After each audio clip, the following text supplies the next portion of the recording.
Kaj je noga na področju tehnologije v zadnjem tednu? Xiaomi je v torek predstavil kar dva telefona iz te linije, in sicer 12T in 12T Pro. Te linija sicer pomeni, da za svoj cash dobite kar največ ven. Oba dva telefona imata nove procesorje, s tem da je od 12T Pro malenkost boljši.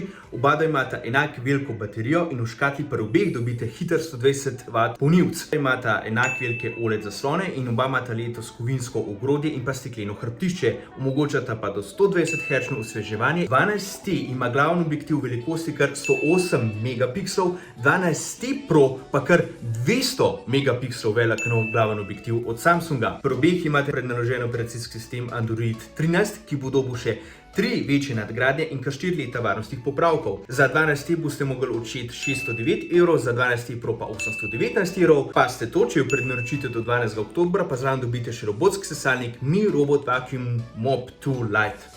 Ja, prav sem povedal.